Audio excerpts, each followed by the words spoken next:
হেই viewers, আসসালামু আলাইকুম। Welcome to my daily blog fly mummy. আজকে আমরা গিয়েছিলাম হবিগঞ্জের ওয়াকওয়েতে। আমাদের প্ল্যান ছিল বিকেলে বের হওয়ার, বাট আমার মেয়ে ঘুমিয়ে পড়ছিল, তাই আমরা বিকেলে রেডি হয়ে যেতে পারি নাই। আমরা গেছিলাম সন্ধ্যার পরে। তো যাই হোক, ওয়াকওয়ের কথা আমি শুনছিলাম, বাট আমি ওখানে যাই নাই। আজকে ফার্স্ট যাচ্ছি, চলেন আপনাদের সাথে শেয়ার করছি।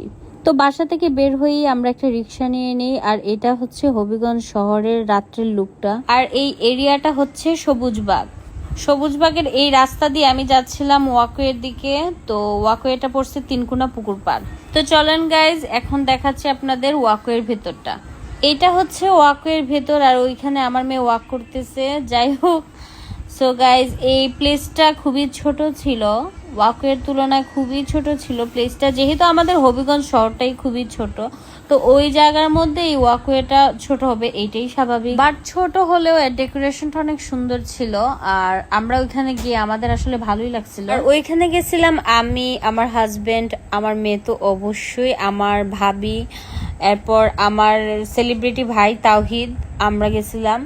আর ইতুন যায় নাই, সো আমরা ইতুনকে খুবই মিস করছিলাম। আর ওইদিকে আমরা কিছু ফটোশুট করছিলাম। অন্ধকারে ছবিগুলো তেমন ভালো আসে না, এরপরেও আমরা চেষ্টা করছি। যাই হোক গাইজ, আজকের ওয়েদারটা ভালো ছিল। তো এখানে যাওয়ার পরে অনেক বাতাস ছিল, ঠান্ডা বাতাস, তো ভালোই লাগছিল। যেহেতু এর প্লেসটা ছোট, কিন্তু এর তুলনায় মানুষ খুব বেশি ছিল। বাই দা ওয়ে, ওয়াকওয়েটা পড়ছে হবিগঞ্জ তিনকুনা পুকুর পাড়। এই জায়গাটা খুব সুন্দর আর প্রশান্তিময় একটা জায়গা। যারা সকালে হাঁটতে বা বিকেলে ঘুরতে ভালোবাসেন তাদের জন্য এটা একদম পারফেক্ট প্লেস। ওয়াকওয়ের সবচেয়ে সুন্দর দিক হলো এর পাশে বয়ে চলা ছোট্ট নদী, নদী না, এটা হচ্ছে ছোট্ট একটা পুকুর, যা হালকা বাতাস আর প্রকৃতির এক দারুণ পরিবেশ তৈরি করে। এখানে অনেকেই হাঁটতে আসে, আবার অনেকে বসতে আসে, আর ছোটরা খেলাধুলা করতেও আসে। চারপাশে সুন্দর একটা পরিবেশ, সব মিলিয়ে একদম মন ভালো করে দেয়। বিশেষ করে যারা পরিবার নিয়ে সময় কাটাতে চান, তারা একটু মানসিক শান্তির জন্য এখানে আসতে পারেন। দেন গাইজ, আমরা চলে যাই পিৎজা হাটে বার্গার খাওয়ার জন্য। তো আমরা ওইখানে বার্গার অর্ডার করি, নাগা বার্গারটাও অর্ডার করি।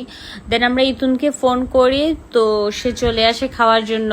কিন্তু ওর মুড আজকে টোটালি অফ ছিল, কি কারণে সেটা আমরা কেউই জানি না। আর ও কোথাও, মানে ওকে ছাড়া কোথাও যাওয়া মানে ভাত ছাড়া আলু ভর্তা। তো যাই হোক গাইজ, ইতুন ওইখানে গিয়ে কোনো বার্গার টার্গার কিছু খাই নাই, সে জাস্ট একটা কোল্ড কফি নিছিল ওর মনটা কোল্ড করার জন্য। তো যাই হোক গাইজ, আমরা ফ্যামিলি মেম্বাররা সবাই একসাথে গেলে আসলে অনেক মজা হয়।